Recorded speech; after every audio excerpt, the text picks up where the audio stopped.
What's up, guys?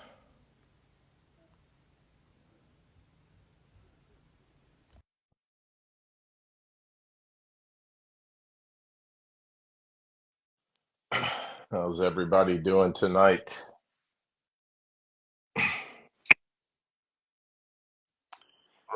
Right on. Well, that worked unexpectedly well. So, Right up. so it should be, yeah, that's good. How are you doing, Bill? Good to finally meet you. Same, I'm doing well. So, I'm good, man. Always good. The yeah. So I think it'll be I think there's nothing to it, man, but just to jump into, I have a feeling that an hour is going to go by pretty quick with this. Give guys some history for people listening. There's a video that was out on the internet that was a training video from 2019 of CQB of one specific like hostage rescue hit training evolution team hit on a single residence. Pretty straightforward. And it's been out, guys. It's been going around, and then Bill, you saw it. Somebody I think sent it to you, or how'd you come across that video? yeah, compadre sent it over to me. Yeah, send it over to him, and then Bill, you did a critique video of it that had some pretty interesting, takes on it. I think some of them, obviously I don't agree with, and I think it at least warrants it. It's a decent conversation. So introduce guys, like I think to I'll let you introduce yourself to everybody listening because you haven't had you on before, and I don't think we really share a lot of the same followings, like in terms of the social media. And I'm definitely not up on YouTube the way you are. But who are you? And like background as much as you want to give, or as little as you want to give. Right on. Everybody, I'm Stoker, Bill. I've been called worse over the years. Uh, just retired from the military, but my wife 27 years, got 3 kids, and I chew dirt and play out in the woods. Right on.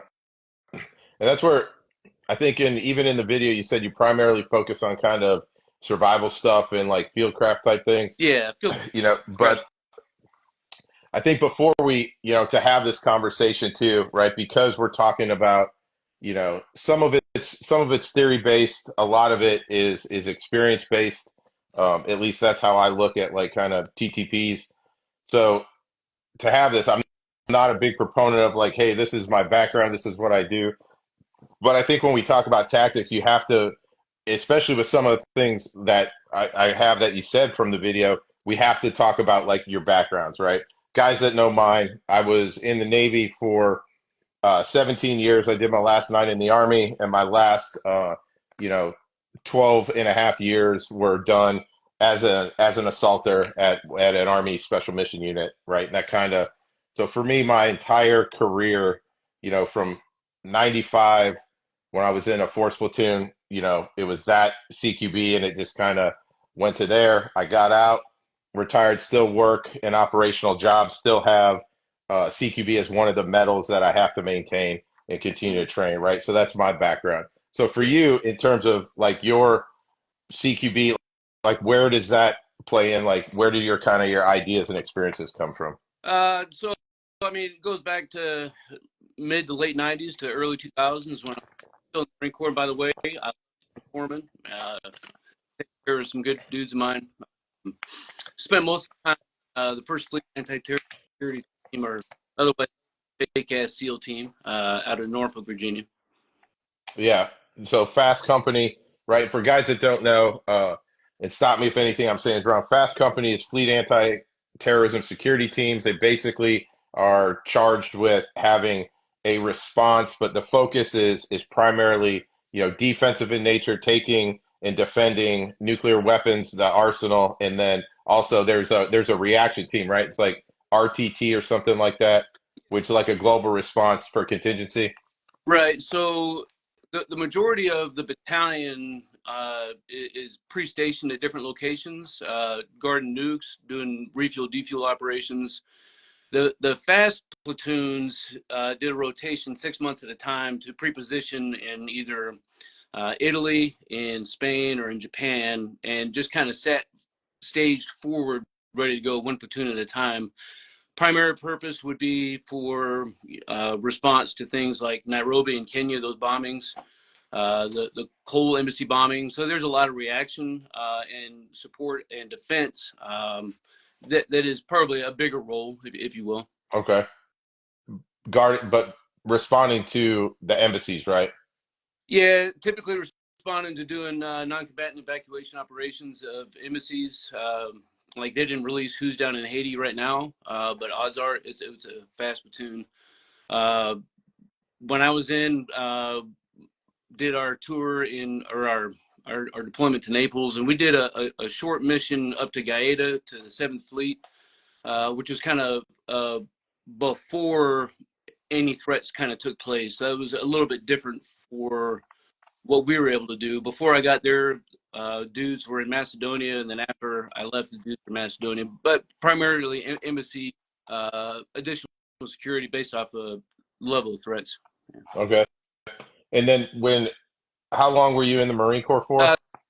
So 8 years, and then I had an 8-year break, and then in 2010 came back in our Army. So any of the Marine Corps stuff, were you fast the whole time?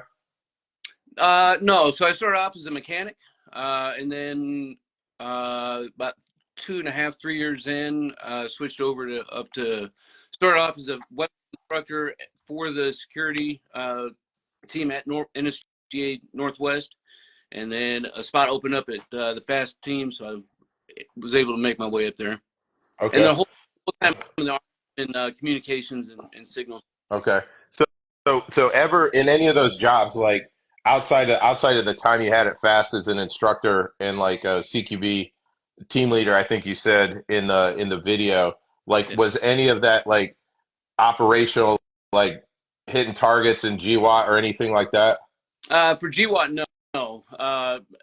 I got out in late 02, early 03. I was still on terminal leave. So really the only operational experience outside of institutional going into operation was all from my deployment with Fast Company to Europe. Okay. So that's, for me, that's like an important thing, to, especially we're going to talk about the video now, is that there's with the internet, right? And especially YouTube, there are a lot of guys, like I would historically refer to this stuff as like everybody on the internet has very, very high opinion, right? And they bark it out loud.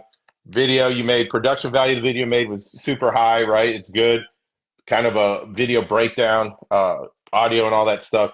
But the opinion's good, and it, nothing to get you look the part, beard, everything, right? It's so when you start talking like that, it's very easy for guys. What I hear, guys that say that they put stuff out and then everyone takes it as gospel.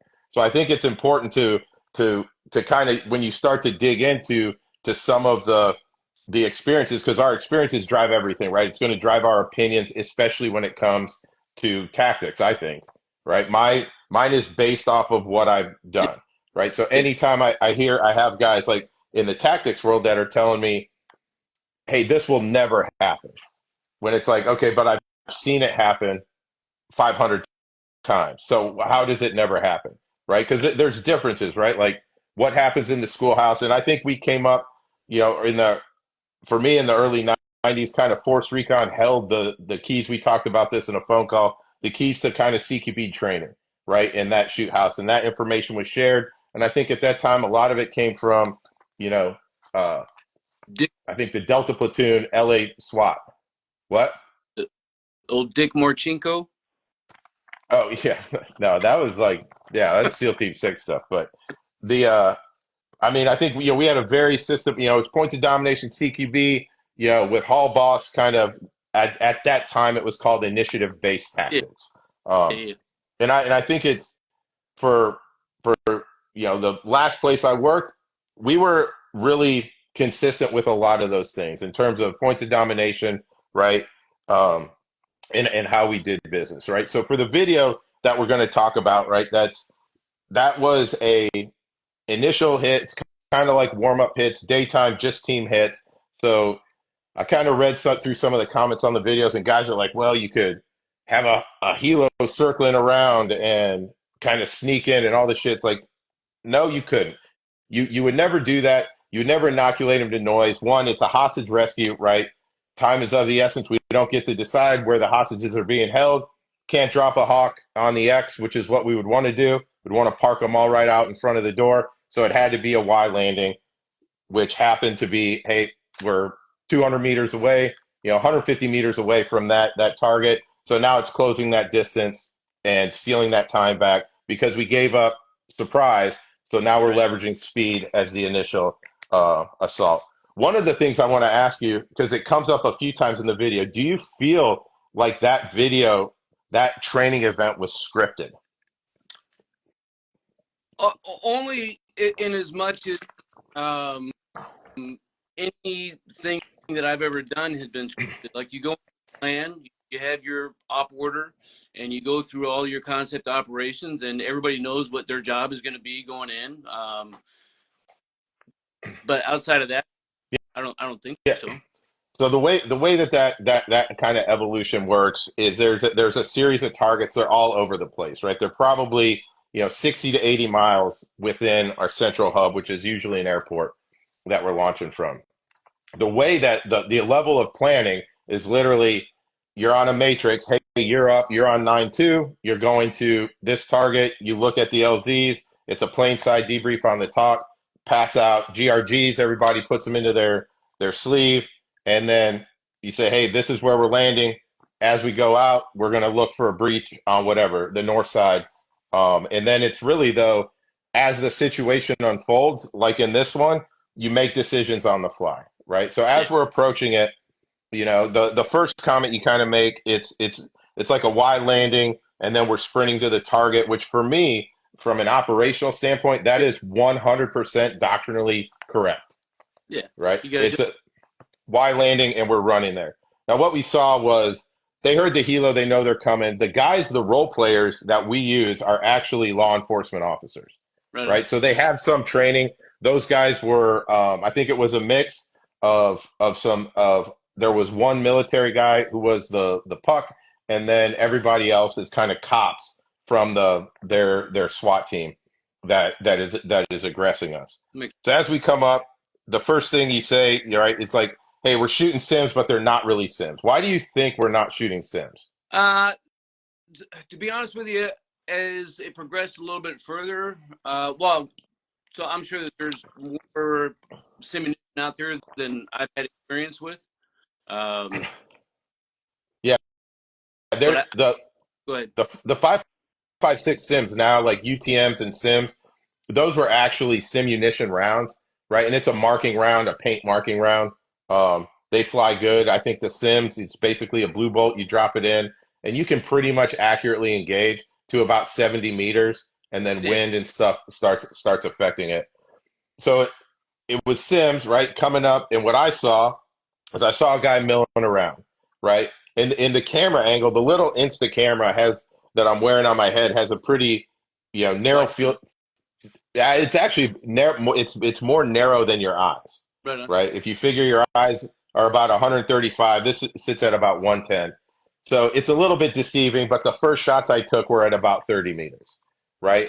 And now talking about it, I can only after the fact we kind of asked because we get debriefed on every single run, right? It's if it's paper, they take down all the paper, they bundle it up so you can see where the hits are at the end of the night, and then you get a debrief from a site controller based off the role players. And as we're running up, kind of the confusion we saw one guy outside, and you could see there was a line of people who are observers that are kind of standing off to the side.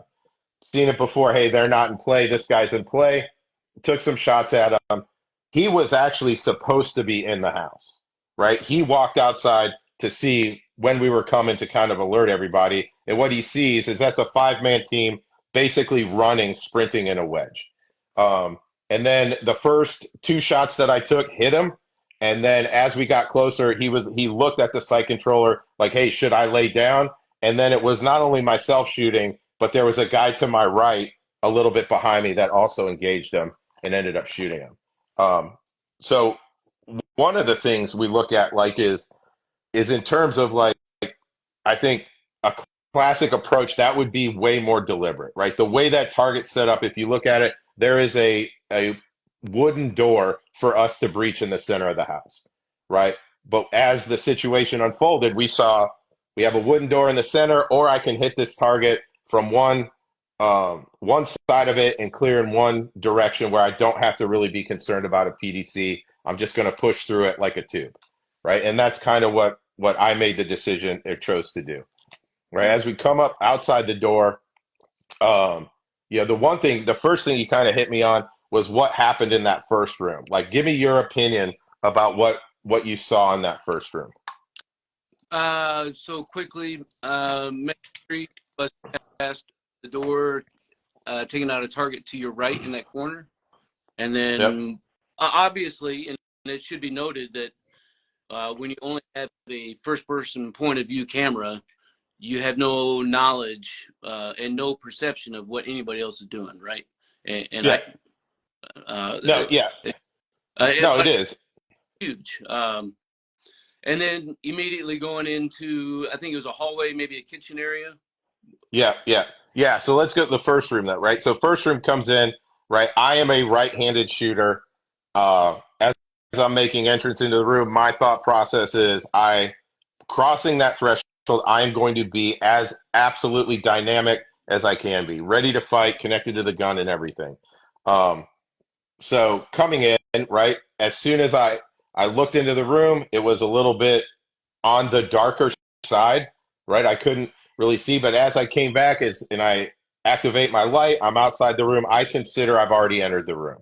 So that kind of made how aggressive that movement was going to be. But what I saw the door and the corner on the left, and I saw all the way the corner on the right to set myself up for success. If I go to my right, that is the easiest collapse for a right-handed shooter to traverse my primary sector, right? So when I came in, right, and this has been my experience over, hundreds and hundreds of hits, what you present to the adversary, they react to. And what I saw were guys, that dude did not believe what just came through that door. And he did not want any piece of it at all. Right. And one of the things that you kind of reference at like failure drills, right? Are you talking about like you thought that I was shooting him twice in the body and once to the head? To be honest with you, I don't recall the context of the statement.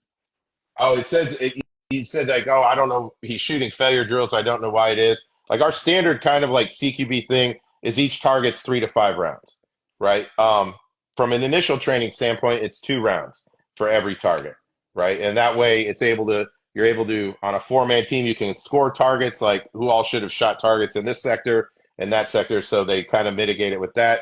But as teams progress, right, and you're actually running with an operational team, kind of 3 to 5 rounds. So for me, I am going to take the kind of highest percentage shot at all costs. You Yeah, know, why not? I'm looking for center mass, based off the attitude, and 3 to 5 rounds is how I'm going to kind of engage there. Right. So when you come in to the right, and the reason you kind of dinged me on it, you said he just goes straight to the door, right? That was a small room, right? That room was probably 10 by 10. Yeah, if And that.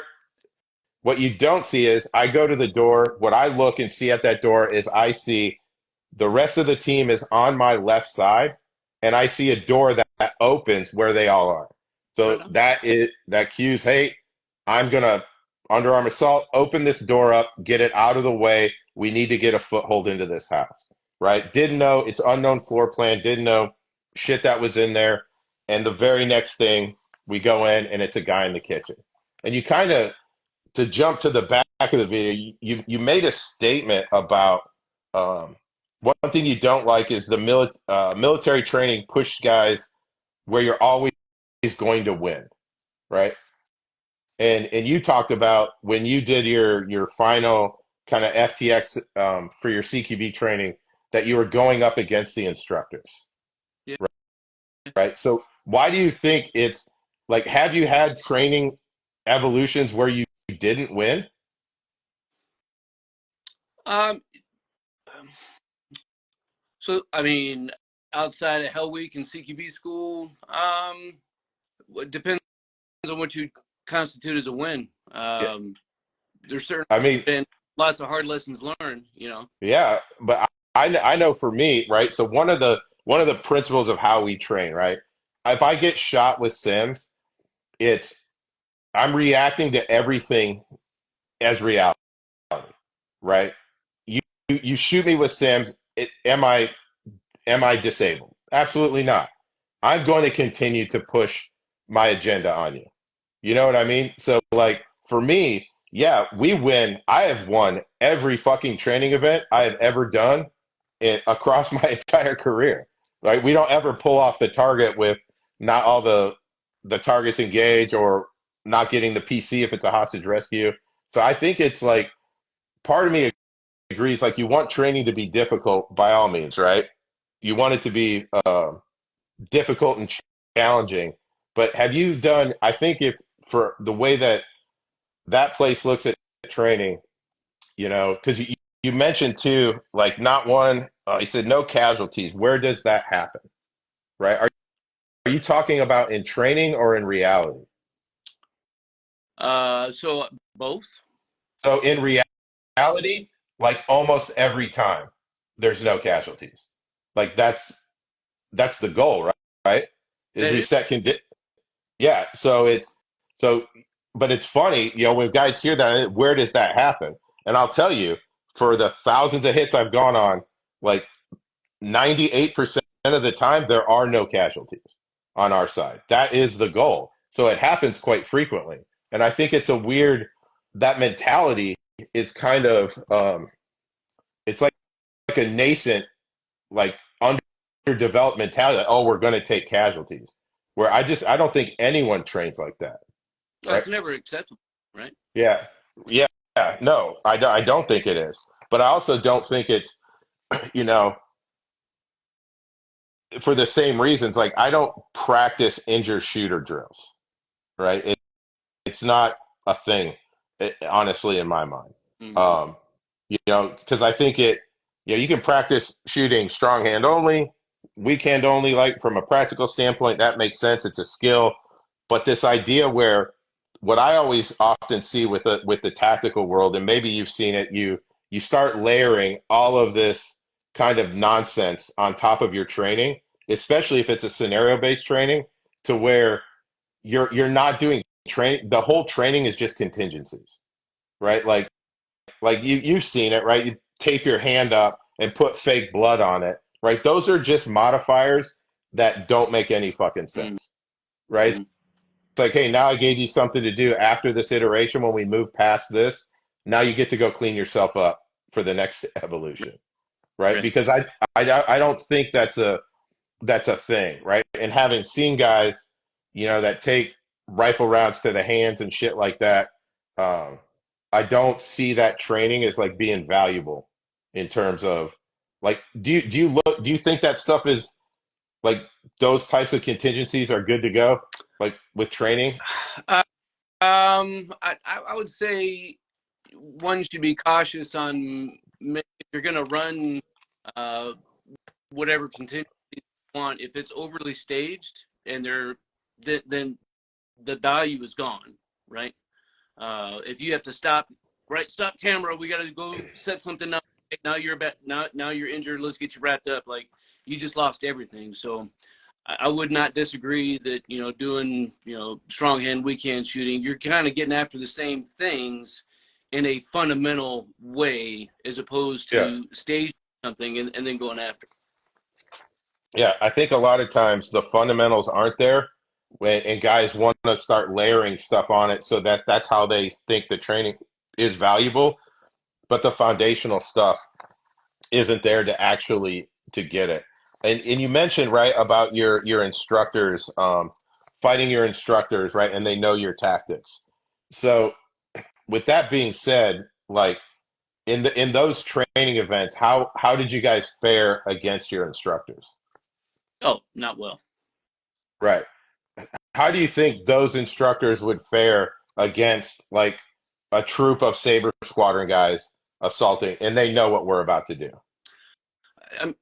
Not well. Like whether or not you as them as op four or them? Yeah.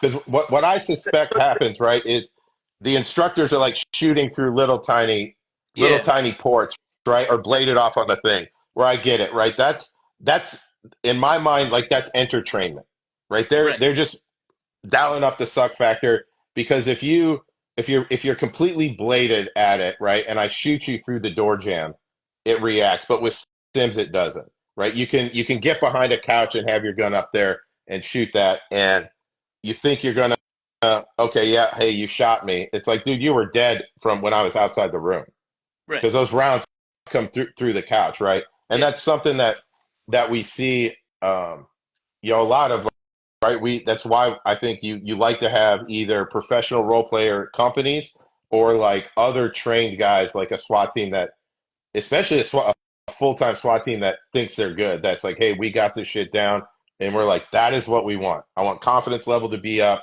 right? And then now you just react to what we do, and we're going to react to what you do, right. right? And they're kind of brief, like, hey, because you made a comment too. That's why I asked if it was. You said no one's wearing a mask, right? Well, every role player there has a mask on, Okay, but but as an operator, never. Never once did I wear full face protection. I wore exactly what I assaulted in, right? And that's where I think the difference level between what you would see in CQB at Fast Company or even Force Recon or MARSA, right? It's your ORM, your operational risk management, the matrix wouldn't allow you to do business the way that we do it, sure, right? So you sure. put the face shield on, you put on protective gear and all this shit, and we just didn't. You'd never do that, right? And Ben, you do take rounds in the face or whatever, but if it doesn't hit your eyes, you're fine. It stings a little bit. But it's just it's a modifier. But for us, I think it's important for me personally when I'm doing CQB or any tactics, I want it to be as realistic as what I'm going to bring to the fight.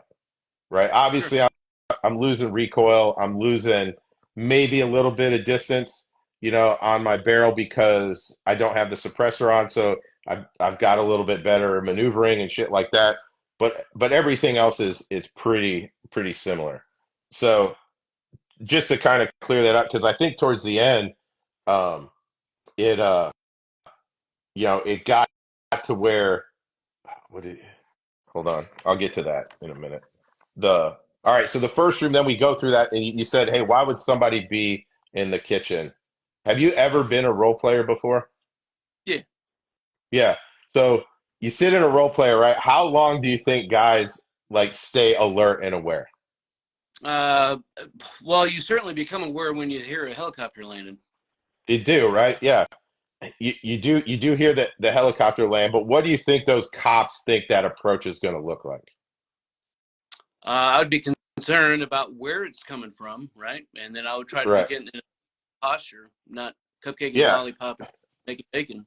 So I think the guy in the kitchen, if you look at it, he was covering what he perceived was the main breach, Right on. right? He's probably told not to be in that room, because there was nobody in that big room, the living room, because if we explosively breach in there, so I think he's set up on the door, and as we come from the other way, it completely catches him off guard, right? So I don't really think he was like uh lollipop cupcake in her lolly pocket, whatever he said. I think in his mind, he was getting ready for it, right? He was about to eat a charge, in another room, and then when the door opened behind him, there's just nothing in him for him. So I think that's a difference. I also believe that a lot of these guys think the approach is going to be slow and methodical, right? That it's going to be a move like a formation up to the target. And I'll tell you, like from a hostage rescue standpoint, Mm-hmm. it's never like that. Yeah. It's just not. There's not one thing from that unit specifically. Like even if we walk in on a hostage rescue to maintain the initiative, right, of surprise, then but once the commencement of the assault, it's like it's nasty Yeah. fast. And I think it has to be, right? Um, so going through after the kitchen room, the dark room. I want to hear your thoughts about what happened in that big dark room. As I recall, you had a weapons malfunction. After that was in the hallway. So we come into the dark room, the big dark room. We opened it up, and I went straight, came up on my primary, collapsed to Yeah. 1 meter off of what was the 3 and 5 guy. They were right off my shoulder. Came to them, then I pushed my gun back to look behind the dead space, and that's when I caught out of the corner of my eye another guy had the door jamb lit up, and there was a guy there. We went back to him and shot him and closed on him. Right. So how did that look to you? Uh, Back up. I thought that was really good shit. With your immediate action and letting the team keep pushing through, and you got back in the fight really fucking quick. Yeah, I thought that. that's just the Sims, whatever. You can Yeah. put enough oil on it. So I came up, had engaged him, and then as I would have normally progressed down that hallway, went couldn't put the gun back on safe, so lowered it and came around outside of it. No harm, no foul, and then came into the other room. And you even said, "Hey, that room was more set up conventionally." Now understand, like at that point, the two guys that went into that room were our lower IC positions, right? Those are new guys. Like I think it was a 4 and a 5 IC. So doctrinally, like right, they go and they're tight, they're collapsing, and I believe like they're still like, okay, this room's good. They don't want to make a mistake. They come back out, right? So now this is the one that kind of gets me. As I come out of the hallway, right? Talk me through what you saw there. Going the hallway towards the last room. Yep. So I come out of the hallway, and you had a lot of comments, right? You where is it? Hold on, I got. Yeah, Probably something yeah. about This is where you called me 50 Shades of fucked up, oh and it's like, so we come out of the hallway, right? It's a dark hallway, and I do not have nods on my helmet, right? It's a dark hallway. And this is where I think too the understanding, like my understanding of CQB, I will tell you, is completely different than yours. That's not a byproduct. That's not like a positive thing I'm saying about me, but it's unique to my experiences over the time that I've done it. Right? We sure. can't have the same view of it because we didn't work in the same places, and I did it for as long as I did it, and you did it for as long as you did. So when I come out of the hallway, right, I have to see where I'm going, right? And you make a comment like if you said my light, so my gun is angled down for my setup. My light is on the right hand side of my gun, right? It's right handed at 12 o'clock. I light it up. The light 100%. The gun is angled down. The light is hitting the back of his legs, right, to see where I need to go, right? To me, I don't consider I'm not muzzling him, right? I am pointing a gun down. I'm not going to have the gun up. None of that stupid shit. That is not what that building prescribes or anything. Moving down, but you said why would you do that? Your weapon is on fire. The light is on. Would you guys typically move through the house with your weapon on fire? Yeah. That to me, that's fucking retarded. That shows like you don't possess and understand. Like one, you're violating a fucking weapon safety rule. Weapons on safety are up on target with the intention to shoot. Boom. That's day one rifle shit right there. Right. So if you are going through the house with the weapon on fire, like you're asking for, any confined space fighting, you're going to muzzle people. There is no way to do it where you're not doing it, right? We got a team full of guys, right? The guy that was at the end of the hallway, he's 6'5", 240 pounds. I'm 6 foot, 230 pounds. Like we don't fit in there, Yeah. right? Where everybody's got a clear lane and clear sector. So I think from a standpoint, like to me, that's like an organizational thing. If that is what Fast Company at that time, to me, right off the bat, and I know this because of Fast, you guys don't do CQB, right? You train CQB, you 100% train it, but in terms of going up against an armed adversary, I will tell you from my experience, blown out to embassies 2 times in my career, Fast Company was never around. No one was around. if it's an embassy that's being held or under attack, they do not call a fast company. Would you agree with that? I don't know that I have historical knowledge to say yes or no. I mean, I think that is a hostage rescue, right? It's a American diplomats, AMSITs inside an embassy that's under attack, a consulate. It's not. I think if you were to look at the order of succession of numbers that they dial, um, a fast company, even parked in Sigonella, is not getting that job if we're flying to Sigonella. Like, I just don't think that's the case. I think that's the reality of it. You know, right, wrong, or indifferent. It's like you got guys just from a resource. There's two different job sets, right? At the end of the day. Yeah, yeah. No, I agree with that. But you would say from a brief metal perspective, that is the task of the fast company, right? Uh, Is Neo. yeah, yeah. Yeah, Coming up. going to an embassy to get them out. So I think it's like, you know, the non-combatant, a Neo, and then respond outside of like Neos are more for uh hey, shit's about to get crazy. We're stopping the diplomatic mission, but there's no real threat at that time. Let's get them out, right? And a Neo perspective still is gonna fall, like I believe, fall to a Mu, right? That's located. They're gonna push the ARG there. Sure. Yeah. Yeah. You got way Yeah, more support, right? A fast platoon deploys 44 dudes deep, and there is no support, right? yeah, There's no yeah, logistics, no stamina except for what you take with you. A Mu has I mean, it's a whole fucking Mu. They got all the support that they want. yeah. And the fast teams that I saw on their deployments, there was one in Bahrain that I came across regularly. They stayed at like this, their hotel was like Manaya Plaza or something, but they pretty much were charged with like the QRF for the ASU there in Bahrain Mm-hmm. back in the 90s, right? That's kind of how I looked at it. So talk about the hallway, right? So there, right there, I think it's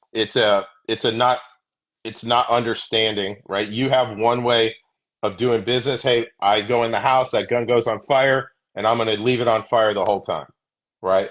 My gun is not on fire until I'm up on target and I'm about to shoot, right? Maybe I PID as I come in and I'm kind of in the hunt. And I'm sorry I'm making so many SWAT hands right now. I'm going to get chewed up for that. I'm in the hunt, right? And as I'm like, yep, that's a gun. This guy's going to get the business. It goes on, roll safeties, and then engage. But then it's immediately, if there's nothing else that I'm not going to transition to, it's back on safe immediately, right? So I think that's a different mentality, Right on. right? And I don't think, honestly, like I know that is something I've heard from NSW, like, hey, it goes on fire and it stays on fire, right? Do you think that's a holdover from MP5 days? Probably so. Yeah, because I think, you know, when we had MP5s, right, on the countdown, you know, because of the way the safety was, I know the November models, you rolled the full auto and you stayed that way for pretty much the whole time, you know, and that was something though that they quickly tried to figure out to modify those the safeties and weld little fucking like washers on them so you had the thumb rest. Mm. But I like I don't believe, you know, that's a I don't believe that's where you want guys, like especially if we're putting information out into the, you know, YouTube kind of the public sphere. Like would you promote that, like say, hey, you're gonna talk through guys that survival training, they want to come do some CQB, would you have them go on fire and stay there? Probably not. I think it's just a difference of kind of different opinion, different experiences, right? So we go through the hallway, right, and the muzzling thing, that was like a big I think it seemed like you're pretty fired up about it. Like, Well, so going back to folks that shared the video with me, and perception was, Stoke, man, this video shows the shit, the standard of something that I think that we need to try to get after. And so a lot of those conversations may or may not be directed to you and what we see here, but directed to folks out there maybe trying to think about how to implement any form or flavor of CQB at their place, in their location. And if you get into a mindset where you start training and you have habitual or non-habitual or accidental or negligent flagging other people, like, you're going to set yourself up for failure on this side of the house, if that makes sense. Right. No, 100%. And I think that has to be right. There's weapon safety stuff, and a lot of that comes to like weapons on safe, right? You think of it in terms, law enforcement gets crazy with this, and they're the easiest ones to talk about, where they're like, "Don't flag your buddy, don't flag your buddy." I I understand that, and I support that 100%. You don't intentionally flag your buddy, but I also am gonna like I'm not gonna put the gun by my head to not flag him. I'll just kind of lower it, right? And that's a nonverbal. Hey, my finger's straight off the trigger. The gun is angled towards the ground. Yeah. If you need to pass in front of me, pass in front of me. Or that's the way I would move around people. But saying that, in law enforcement and guys that have big issues with the flagging thing, cops routinely point guns at people that they don't intend to shoot. So Sure. what is the fucking like why is everyone so scared of like flagging somebody? If you've got three cops in a fucking 10 by 10 room and they just cleared it and they're strong law or whatever, and now they all want to leave, you don't think as those guns get lowered and they're coming out of the door, right? Their fingers are straight off the trigger, that those muzzles don't come across feet or whatever. And this is where I think is a good discussion, because it's like, yeah, I don't think you should flag anybody ever. I think that's the goal. You're always going to work to that, right? But is there a time where somebody's going to cross in front of me? Shit happens. Right. So that now, how do I need to handle that in a fast dynamic thing, right? There's kind of twofold, right? I need to be really engaged in what's happening and kind of reading the situation, right? Like we're the guy that's standing in the doorway, you kind of you critique him on engaging from the fatal funnel, right? What he presented was that what was presented to him was the classic hostage shot, Yeah. right? And I support the decisions he made. He came up there, he lit it up. He's in the hunt. He sees the hostage. He sees one guy, another one, a gun. He takes a little bit of a pause to see, is the geometry working out right? Because a lot of times I've seen, kind of the trick fuck moves where the hostage taker is in front of the hostage with the gun behind. Like it's kind of like, hey, are you actually paying attention? And that's kind of a fuck with you training thing that they would do. But he takes time, right? And then he has to deliver, the very low percentage shot on there. At that point, I'm backed up off of him. He goes into the room. I'm lighting it. You see, like, oh, and you said, there he goes, right in front of the muzzle again. But for me, what I saw, I was like, yep, he's going to cross in front of me. I deactivated my light, lowered my gun down. He walked in front, and then I immediately came back up and put it on the unknown and to get him out of there. And that's kind of where that video ended, right? So one of the things you said, like, why would you engage from the fatal funnel? And I wanted to ask you, like, how could he have done that differently, in your opinion?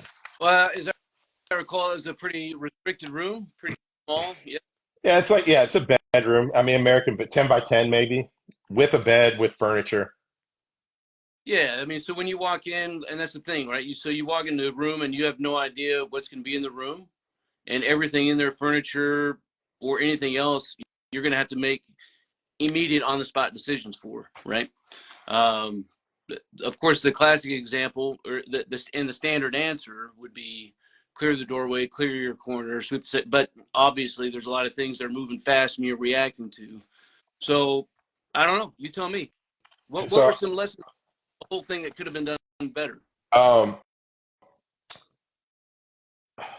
so that one actually we got kind of like good remarks afterwards on it, based off of all the other 8 teams that ran through it. So it was the hit like what could have been better. Like we obviously could have been a little bit tighter. I believe it could have been a little quicker, right? The hang up in the T shape, right?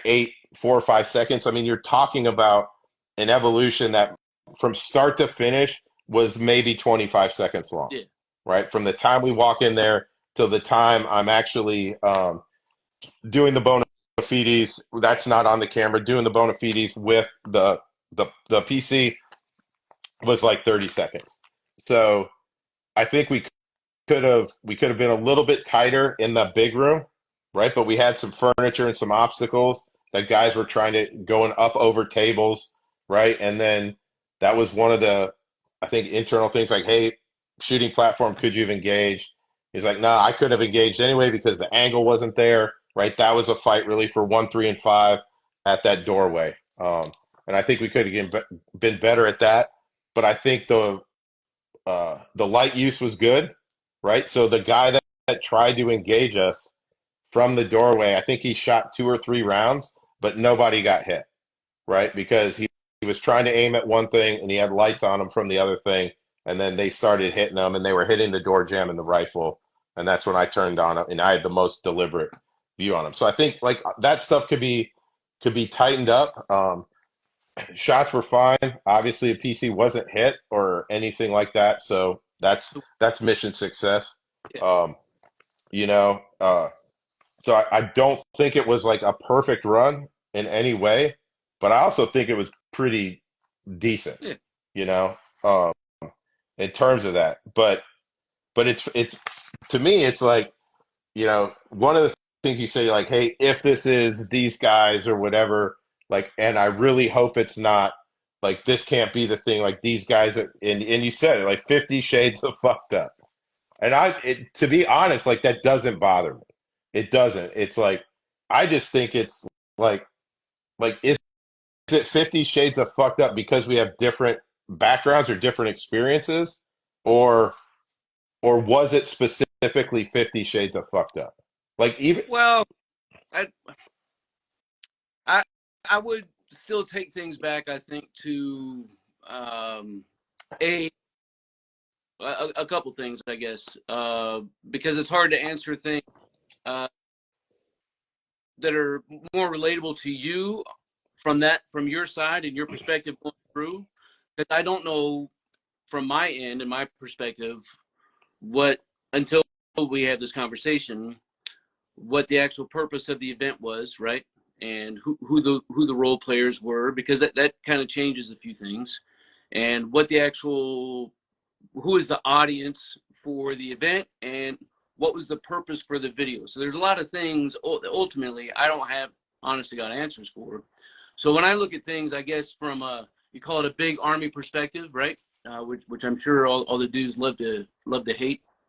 I go back to thinking about the training value and how dudes watching uh, this sort of training video can walk away maybe thinking a few things. And one of the things that I think about is dudes going to NTC or JRTC, right? Brigades going down to get tested before they go to the box.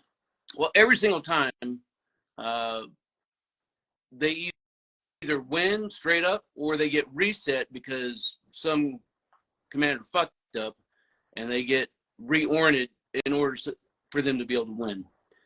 So think about your role players. They're firing back at you, right? What would have happened, because there's always risk mitigation in there. Like even though like you're not wearing a mask, for the role player side of the house, there is risk mitigation. Like I am sure that there was a brief that said, if you get shot, you better fucking go down because they're going to steamroll over you if you don't. Yeah, so what they're told, hey, they're going to shoot you 3 to 5 times, and they're going to shoot you lower in the torso, right? That's where they're going to engage. And what they're told, if you do not react to getting shot, he is going to pick parts. And the hit right after that one, we went same thing at cop. I tagged him 3 times from outside the structure. And when I made entry into the room, he decided he was going to put a couple paintballs into my side. So as I transitioned back to him, what I saw was exposed ear, exposed neck, and I dumped about 6 rounds into his ear. He presented the top of the head, and as I left the room, I gave him 5 or 6 more into his head. And that guy wanted to fight on our exfil HLZ. And by all means, we stopped. I came back, and it's like, yeah, hey, if you want to talk about this, understand that I put 5 70 grain rounds into your chest, right? React to that. If you don't, then I'm gonna put, now we're playing paintball. I'm a better paintball player than you, dude. Yeah. I'm better at everything than you. So I'm gonna put the bullets exactly where I want them to go. This gun doesn't recoil, and you better believe I can do that really fucking fast. Right. And so they're told that. But what I find most most often, right, and this goes into like real application and and um and also the training application. If I'm doing like things at a hostage rescue pace, or I'm just, even if I'm using, kind of a combat clearance, but the movement through the structure or into the room, I change the doorway, the sequence of the technique I'm going to use for the doorway, or I'm going to try to process more of the room from the outside, but the entrance into the room is the same. What the goal is, I need to make shit happen from an adversarial standpoint faster than real life, right? If they perceive I can get to the back of this house in 15 seconds, I need to get there in 10. Sure. That's to me, that's me using speed as the multiplier that it is, or the modifier that it is, right? Surprise is gone. Yeah. Now I think we unknowingly, by the way this folded out, right? The decisions were made. Hey, if we hit this as a tube, it's going to be much better than if we come in the middle and we have to split stack and we're sending a team to the right, to the left. I can keep my team together for longer if I go to that open door. And when we did that, as soon as we stepped in there, we regained surprise back, because they weren't expecting us to go there. The guy in the corner was looking at the doorway, thinking we're going to come through a closed doorway. And when the team came into the door off, you see him, he just shrugs up and freezes, right? Yeah. And then the same thing with that. So we using speed to our advantage, we actually gained back a little bit of surprise. And then once we got into the big dark room, it kind of all, went to shit for that one, right? Then they know we're kind of at a choke point. We can only go through one thing. Now it's just a matter of violence of action. Like, can we put our bullets where we want them to go faster than the adversary? And that's kind of the goal. I think the overarching goal of what we were looking at for that. But I think in terms of what happens all the time, right? In the civilian world, especially, right? Civilians love to gravitate towards, a guy like yourself, or other guys, other former veterans. Hey, I've got CQB, because you said in your initial kind of the bio data of that video, right, that you have more operational and organizational experience doing CQB than kind of anything else that you had done, right? So when people hear that, it's like, okay, cool, that's a pretty bona fide, right, line on the resume, right? This is where the bulk of your training and development resides, in understanding of information is in CQB, right? That's how I took that statement. So when guys hear that, but really in reality, it's like you had a 6-week CQB class, right? Or is that how long the shooting package is? CQB school itself is 6 weeks. Yeah. It is 6 weeks long, and then that's it. That is did you ever go through another like, did you go to Sephardic or another like CQB school? No. Right. And I think, like, for my initial response, to that, it's like, okay, there's experience there. I would say there is a level of experience, but the currency on it is super low, right? We deal with like experience and currency. You can be experienced. Hey, I did this for 20 years, but I haven't done it for the last 10 years. So Sure. experience is through the roof, currency is super fucking low. Or guys that say, I've only been doing this for a year, right? But I do it every single day for 8 hours a day. Okay, well, the experience is low, but the currency is high, right? This guy's going to be polished, at least for what he knows.